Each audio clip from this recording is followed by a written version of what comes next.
Okay, welcome to this episode of Thundercast with Danny Galvez, who's going to bring the thunder today. This guy, he's got a lot of energy. I got high hopes for this interview.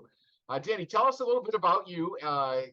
Give us the 10,000-foot view of your businesses, your work over at Apex, and your comedy relief stuff. I love the puppet.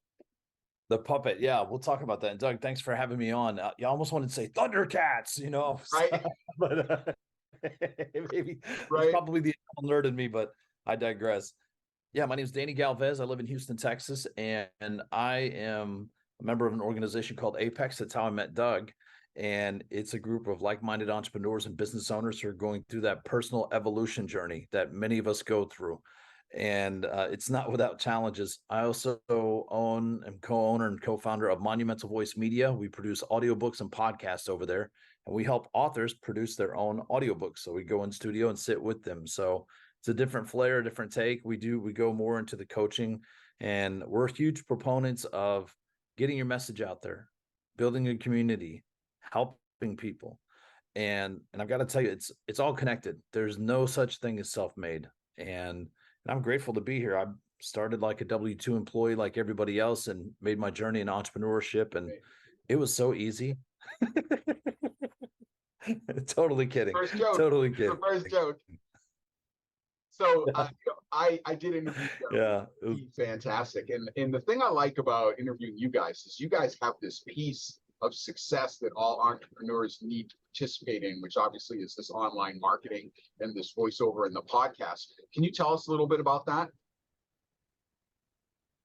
Yeah, I think it's very important. What happens is, with intelligent people, you assume that other people know what you know. And that's not the case. You assume, and this is where our amygdala comes in. We have those negative thoughts going, fear of being judged or being seen in a certain light, whether it be from family members or church friends and family, that, we shouldn't be out there talking and pontificating on the things that we know. And the fact of the matter is, I think at the end of the day, nobody wants to be judged, but we do like to be supported. And I can tell you, it's so important. If you have a brand or a business or anything like that, you have to go to where the attention is. If you want that business to live and thrive and succeed, and where you can come in and staff it with employees and, help support other small businesses, you have to, and it's imperative that you get your voice out there. Podcasting is one way. Social media is another way. And I know it's tedious, but there are ways to actually circumvent and actually not live on social media, but also give the appearance that you are there so that you can spread the message of your brand, do some killer marketing, connect with the masses, and then fulfill everything that's on your dream list. Real quick, give me, without mentioning names, because I wouldn't want you to divulge your clients, give us a success story of how you guys have helped transform a company and have them be more successful, get their name out there and increase their revenue. So this is one thing I'll tell you is this, like all of our clients that we engage with, we are always looking for opportunities. And we did this, I learned this back in Apex, always have to be looking for opportunities to help feed our network, our friends, our family, the people we do business with. If your clients are making an investment with you, there's an unspoken agreement that you should be looking for opportunities for their business. You're an extension of their business. They're hiring you for your expertise to be able to do that. One particular instance, and I could probably share this, she probably wouldn't mind, but she has written a book. She's written a couple of books, but it's Jessica Dennehy. I'm going to share it. It's Jessica Dennehy. Jessica Dennehy. Yeah, she's fantastic. Pivot and Slay. She's got a podcast called the Day Slayer Podcast.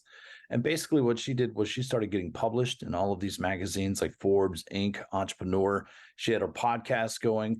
The podcast is very important piece of her doing that in addition to her book. So I helped her record and produce her first audiobook. We did it in studio in Dallas, and she came, we were doing a meetup, and I said, hey, listen, I'll bring my gear and we can just record in the room with you. And I got that taken care of and we got it out. But she took her audiobook, her book, and she also had her podcast, which she had started, and she started sending it out to these media outlets. So she had something that's called a, it's not like your elevator pitch, it's your media kit. and every business and every person should have a media kit. And it basically shows a list of your accomplishments, the things that you've done, but your assets as well. So like a book, an audiobook, and a podcast are all assets that, people that are looking for news and people to promote, like MSNBC, they're always looking for great content. They're looking for influential people.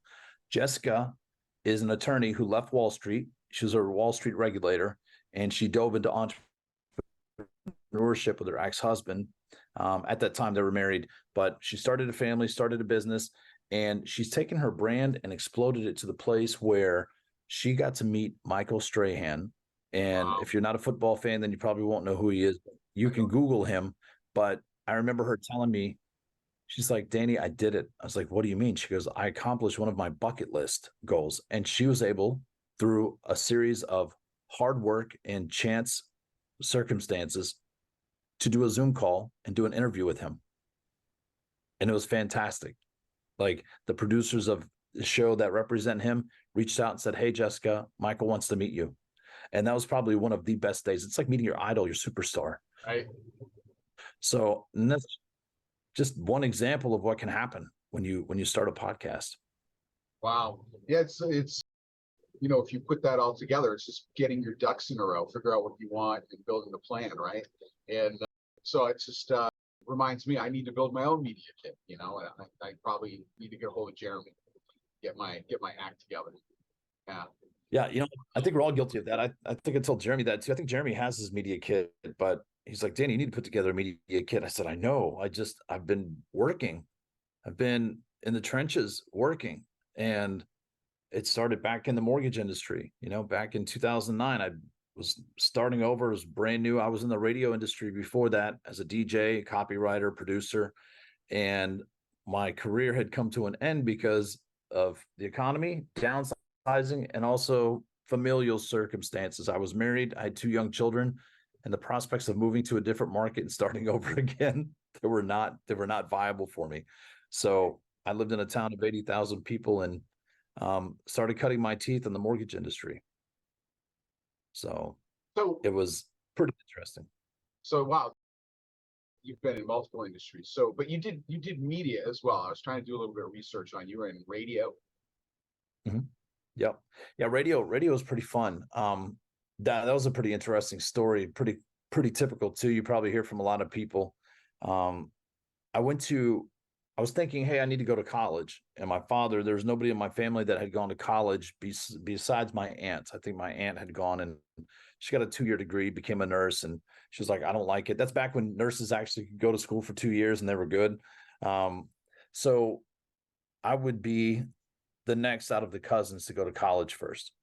And I started going to college. I had to pay for it myself. We had 5 kids in my family, so we didn't have a lot of financial resources. My dad was in the Marine Corps. My stepmom, she stayed at home and watched children. So, we had 5 kids in our family. It's a lot of mouths to feed. So I remember thinking, well, if it's going to be, then I have to do it. It's going to be up to me. Like if it's intended to be, it's up to me. So I can't rely on my parents to pay for my education. And they told me that too. They said, hey, listen, when you're 18, you're on your own. Okay, noted. Thank you. As long as I know the truth, I know which way I need to go.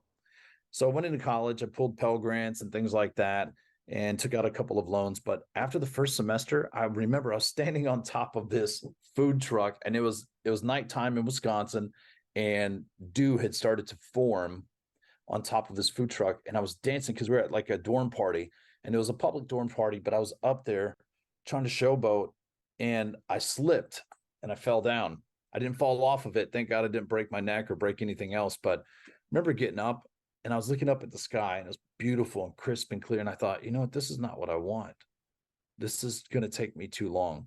4 years was an eternity. When you're 18, 19 years old, 4 years is an eternity. You can't move things fast enough. Right. So I went home for 6 months and I thought about what it is that I wanted to do. I was a dairy manager at a grocery store called IGA and made $6 an hour. I lived at home with my parents. And within 2 months, I figured it out. I was like, I like people and I love music. So I was like, I still don't have any money. I was like, maybe I could join the military. I thought about joining the Air Force. It's like a little formation wouldn't be bad for me. But then I changed my mind on that and went to my guidance counselor. I said, hey, listen, I like people and I like music. College isn't going to work for me. She goes, no problem. She goes, there's a tech school in Minneapolis called Brown Institute. They train radio DJs. I was like, okay, I'm interested in that.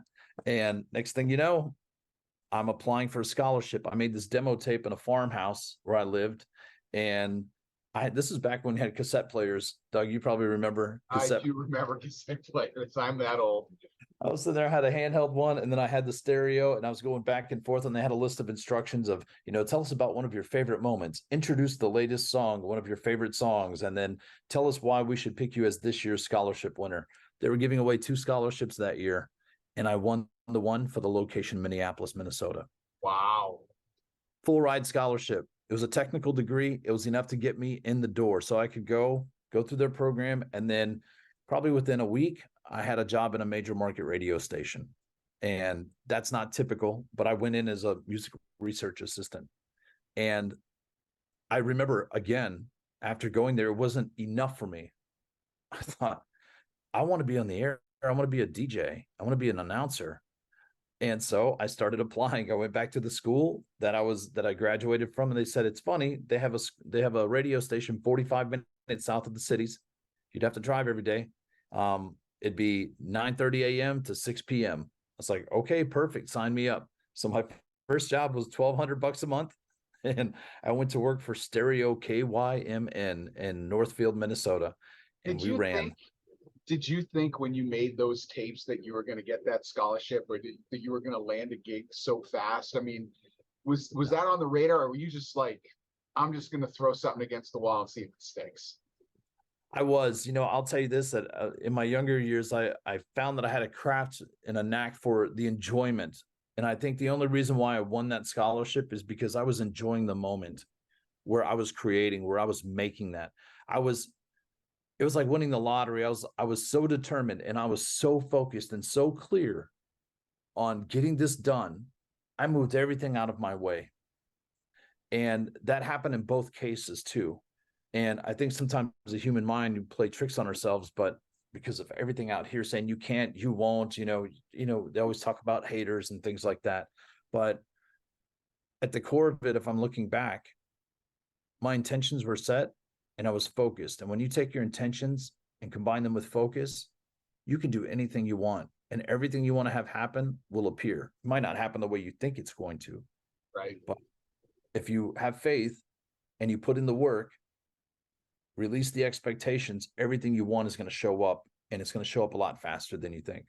So yeah, I believe I didn't think that it would. I set myself up to accept if it didn't work out, but I knew that I still wanted to pursue that. I knew that there would be another way, because I have an abundant mindset. I think, well, if it doesn't work out this way, I can do it a different way. It's okay. It's just you're a glass half full kind of guy. Yeah, I really am. Yeah. I really am. And I think a lot of that came from living, I had a challenging childhood growing up, and I was always defiant, very defiant. I was born that way from what I understand. I just talked to my mother about that the other day, and I said, Mom, I was like, when I was a little kid, do you remember what I was like? And I think every person should go and ask their mom that. If you have the ability to ask your parent, if they're still alive, either one of them, it doesn't matter. Ask them who you were, because there's nobody better that can tell you who you were at that age than somebody that saw you at that time. Right. She said I was defiant. She said you would go in and take out all your toys and mess up the room. And she goes, I would come in and tell you to clean it, and you'd say no. And she goes, I would punish you, and you didn't care. You would hold out. You would skip dinner. You would do whatever you had to, just because you wanted to get your way. And I thought, she said, you were somebody who would take off, and I wouldn't know where you were sometimes. I was like, interesting. I said, poor parenting? She goes, no. She goes, I didn't know where you were. You would be gone. You would disappear. And You're one of those kids that parents had to keep an eye on, right? Yeah. That's right. You weren't a troublemaker, but you were into trouble. I remember going up. I remember this. I went up the street one time. These are like all separate incidences. I went up the street one time and I saw a bike. I'm like, I want a bike. And I grabbed this bike that was just sitting out in the carport of this house. And I just started riding it around the neighborhood. And the people came back and the dad started yelling. He's like, "What are you doing? That's not your bike." And I was like, "Oh man," but I felt this guilt. Like I felt bad, like I did something wrong. So I took the bike back. And then another time I went traipsing through mailboxes to see what I could find in there. And I was just bored. So I started opening mailboxes, and my neighbor had this Civil War figurine. It was made of pewter. It was one of those, you ever see those infomercials where like you can get the 1929 pewter figurine, and it was all their junk products that they would sell. But this is Colonel Sanders. It wasn't Colonel Sanders, but it was, one of those Robert E. Lee. And I pull it out, and I don't know what I did with it, but I know I broke a few federal laws at that point. So it was That's crazy. hysterical. I think this is really good, useful information, because I think that we all have this part of us, right, from our childhood that has this desire, right? And you just seem like a strong-willed person, and you're clearly a strong-willed child, and you just parlay that into success and into a business. Yeah, and that's the thing. I think, if you're raising children right now, younger children, my kids are a little bit older. I have a 24-year-old, a 16-year-old daughter, and then my son is 14, about to be 15, and I'm already into grandchildren. So I have one grandchild. All of them have the same quality about them, and they're fiercely tenacious, but they also have a great disposition in the way that they approach the world. Each one is very unique, but it's also the same in the way that they approach baseball, or they approach work, or they approach relationships and socializing. And even my 4-year-old grandson, like, he's very social, but he takes time to get to know you, and then he comes in. And when he's in with you, then he's all about it. He's hanging around. He loves being with you.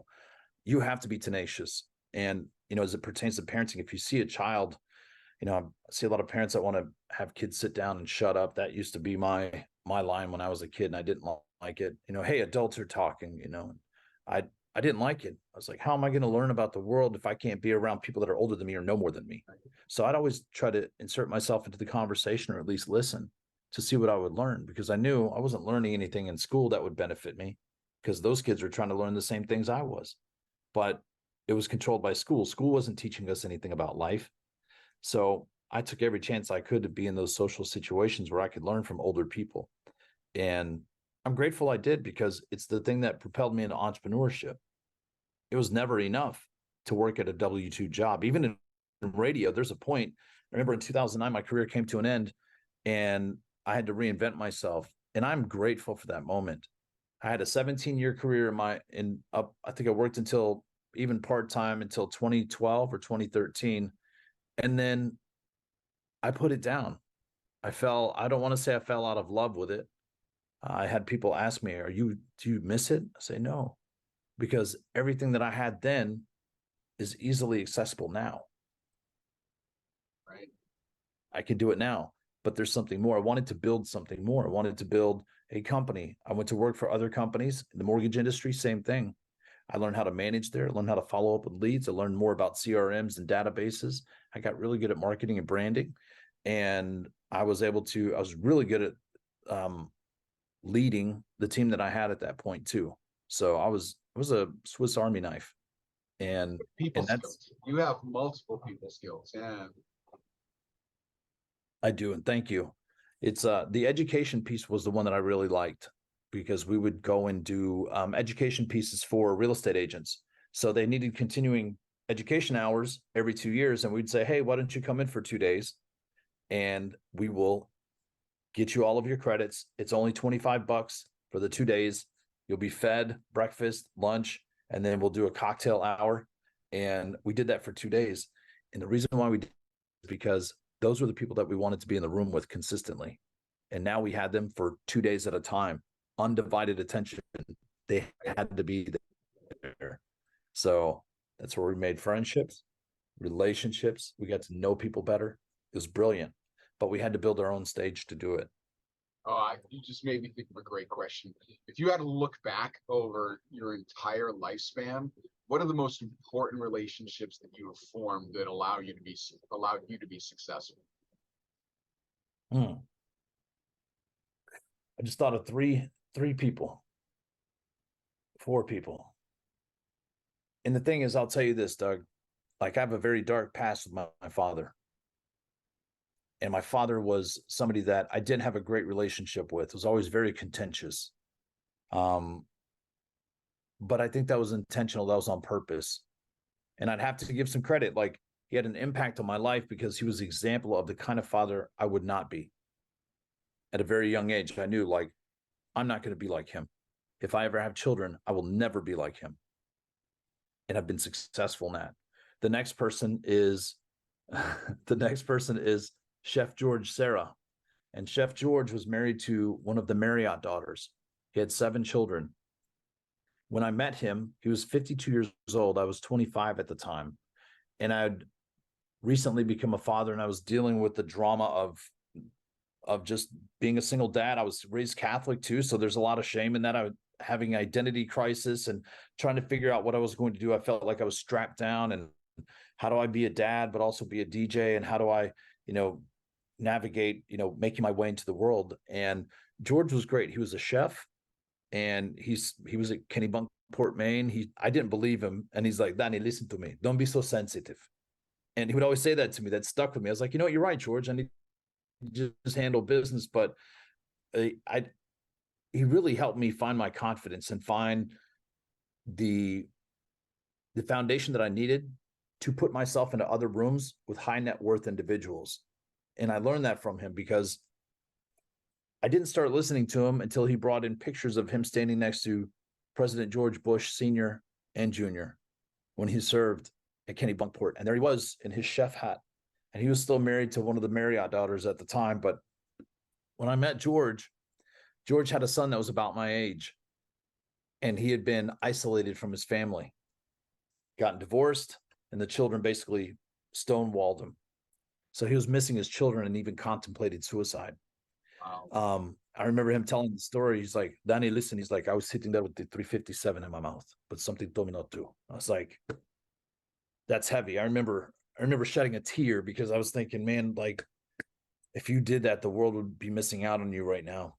And the more important thing too, at that point, like I wouldn't have ever had somebody to help teach me the ways of the wealthy or the ways that somebody moves in a room, how you need to approach people.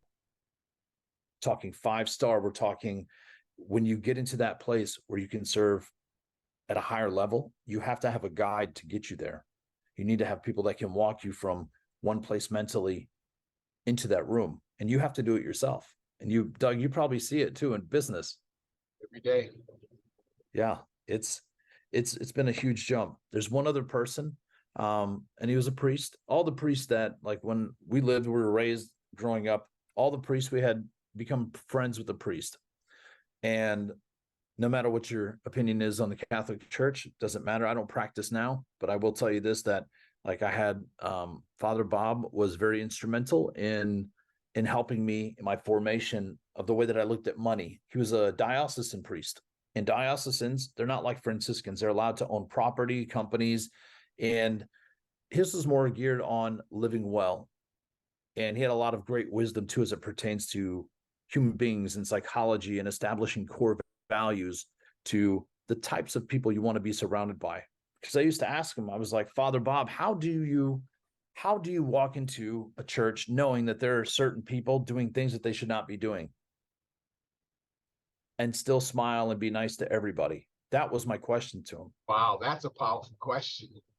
Yeah, it was hard. And it was because I was trying to figure out, like, how does he know what to talk about every Sunday? The sermon, the homily, right?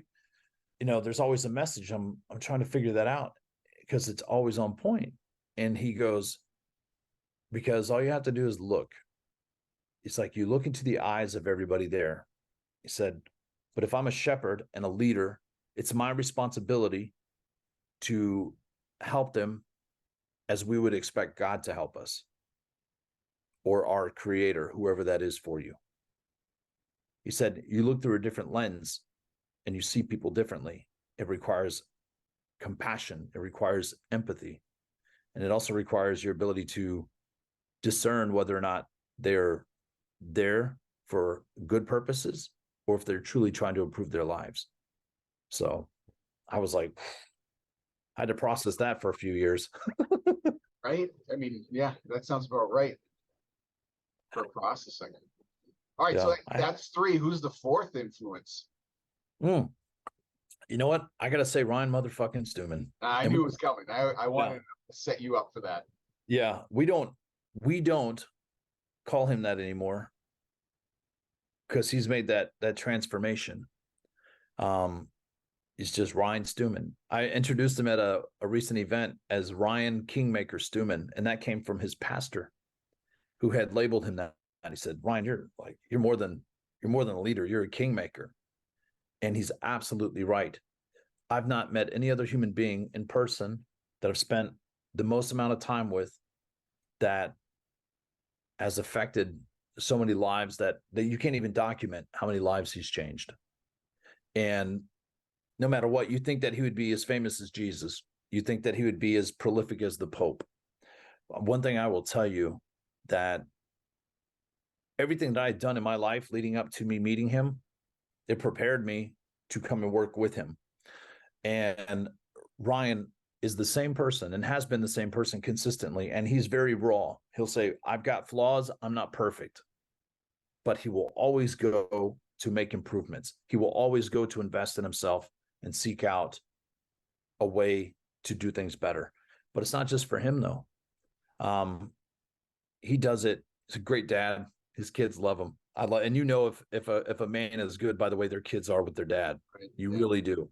And same thing for their wives. You know, his wife, Amy, the way that she looks at him, the way that she honors him. I have a lot of respect for him. For me personally, I got to spend a lot of time with him day in and day out. And I think what happens is you take that for granted. I probably spent about a good year and a half of time, and we were there through the pandemic, working at the office every day. So before the pandemic and then on the back end of it. Right. And I'm glad I got to spend that time with him because I got to see who he was as a human being. And it helped me to understand why. And I kept looking for why. That was the thing. I kept going. I was like, okay, I see the watches. I see the fancy cars. I see the house. I see the private jets. Like why? Like where I'm looking for it, right? Because this is what he's working with everybody. Build your machine, build your business, make connections, marketing. We got to, make money so we can help other people. Yeah. That's at the essence of it. It's wanting to be significant. And I think every single person on this planet wants to be significant at some level, some way, shape, or form, whether it be just in your family, a friendship, a romantic relationship, or to the world. We just have different levels that we want to do that, right? Right. Some want to do it for 5 people, others want to do it for millions. So it's been great. I would ask you, what is the biggest impact that Ryan has had on your life? Like if you had to go to him and you had to say, today's the last day you're going to speak to him, what would you thank him for? You know what? I would thank him for the invitation. I'd say, Ryan, I'm grateful because everything that I have because of you. All of the people that I know are because of you. All of the experiences I've had because of you. I've traveled more in the last 4 years than I had the previous 20 years of my life. I've met more people, more great people in the last 4 years of my life than I had the last 15 years. And that's saying a lot because I've made a lot of people. I've also started businesses. I've been able to transform my life in a very short period of time in the last 4 years than I had the previous 20. And I can't thank you enough. I'll never be able to repay you, but I'm grateful and I'll do good things with what you've taught me. That's what I would tell him. Wow. Well, that's a huge endorsement. I mean, God, I'm going to make a soundbite of that. Just going to put it all over the place. It's the truth. I get it. No, you're very authentic. Yeah, I am very blessed in the circle of people that I have come into contact with, the ones that I know, and certainly the ones that have become my friends. And authenticity is kind of a requirement for me. Like if I feel that you're fake, even if you're having a bad day and I can't tell, I'm not going to talk to you for a little while. And you are definitely authentic. You and Jeremy, I mean, God, you guys are fantastic. All right, so I want to move on to something else. Okay. Have you ever, so most of us as business owners, right? This, even my business that I have, it's not my first business. Right. And most business owners either go through, this lull where they're going to lose their business or have lost their business. They lost everything. To say that I lost everything but my house in my first venture in the early 30s, right? In my early 30s. And I had to rebuild from nothing.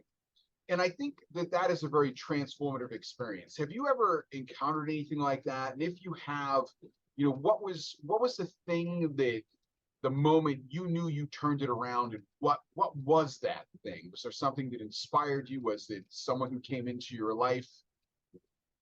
Yeah, you know what, Doug? You're farther in your entrepreneurial journey than I am.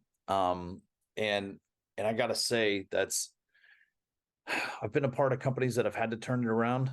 But for myself personally, been very fortunate and blessed, and it's probably from the lessons that I've learned. But I started a company called Voice Your Life Media, and it wasn't destitute, but I had hit a ceiling, and I was getting to a place where I was losing sleep, I was losing friendships, I was losing productivity, and those on a small scale. I didn't have employees or anything like that, or even a contractor, because I was doing it all myself as pretty much a solopreneur. But the thing that I had lost was my drive and my verve for what I was doing.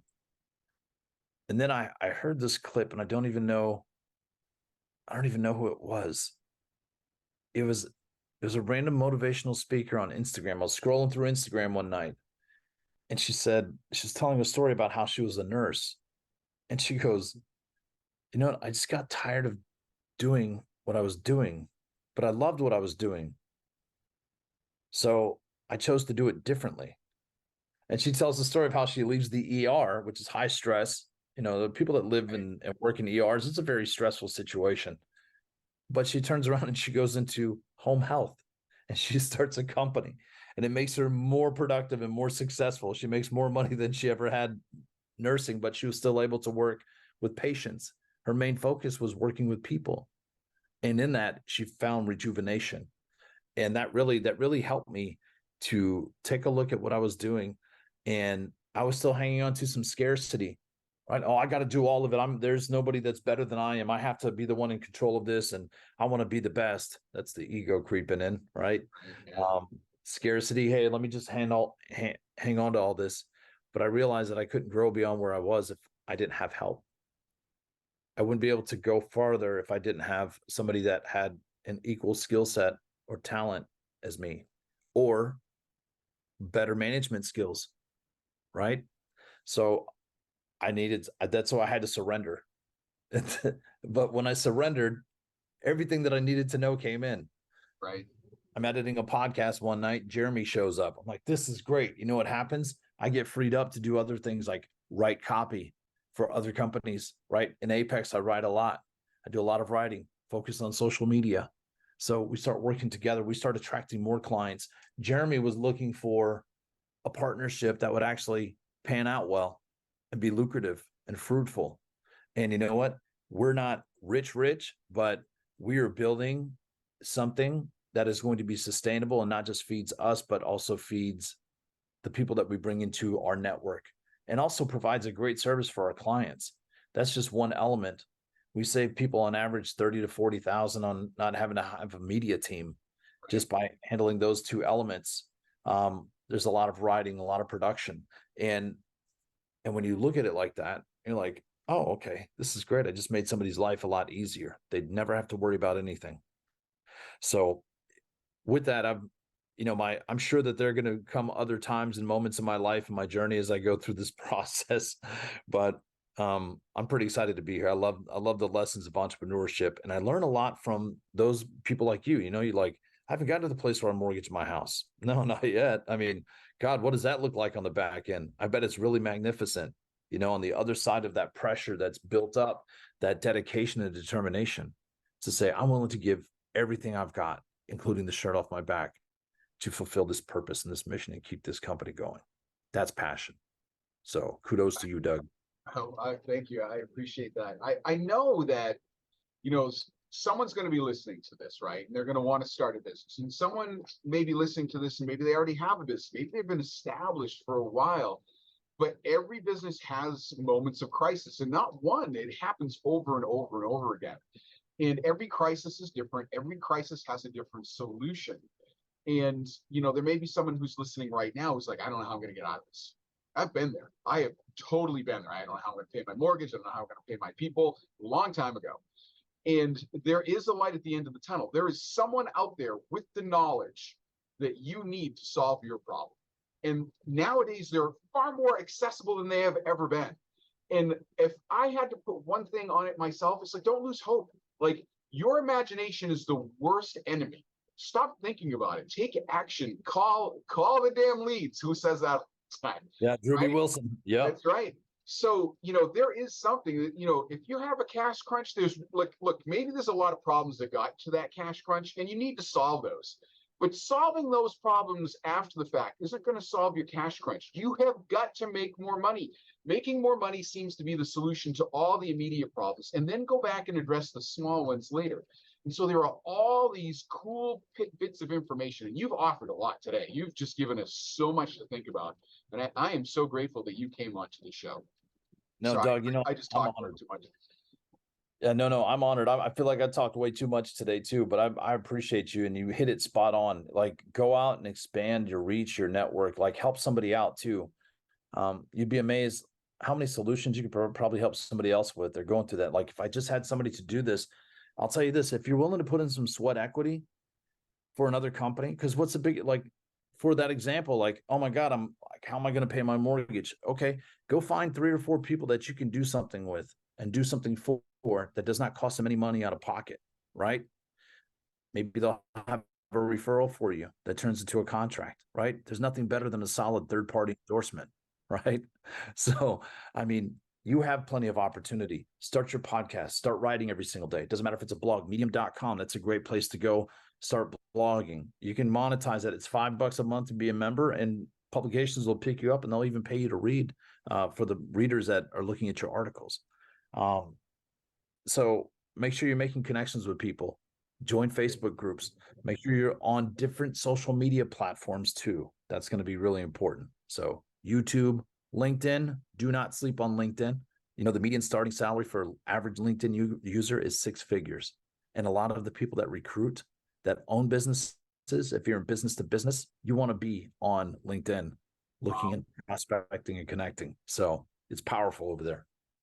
Wow, those are valuable nuggets as well. I just came up with so many more questions, and I'm running out of time. I want to have you on again. We'll give it a few months, but there's, like, as I go through this and as I get to know you better, there's so many more questions. Let's do this before we wrap it up. Why don't you tell people where they can get a hold of you and Monumental Media, and give us a website, give us Facebook, a LinkedIn address, and maybe an email address. And we'll include that in the bottom of the video as well.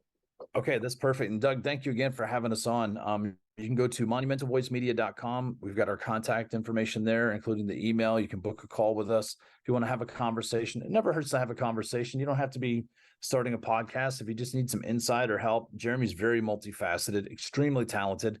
He's got a background in print and graphics and all kinds of stuff. And we're working social media. That's one of the things that, we really focus on, a lot of different things, but our main focus is audiobooks and podcasting. You can find us on Facebook, and you can listen to our podcast too at Media Monsters. So listen to Media Monsters podcast. We got to have you on that pretty soon too, Doug, because I think that would be great. We're still like early on our journey. I think we're up to episode 24, 25, maybe by the time this airs 26, but we're still young in our journey with that, but we're out there having fun. We're trying to help people, move the needle in their businesses. So we'd love to connect any way you can. You can find me personally, Danny Galvez, and Danny Galvez 2 on Instagram. So simple as that. Awesome. All right, everyone. Danny Galvez, he definitely brought the thunder today. We'll have him on again soon. We'll talk to you guys soon. Thanks, Doug.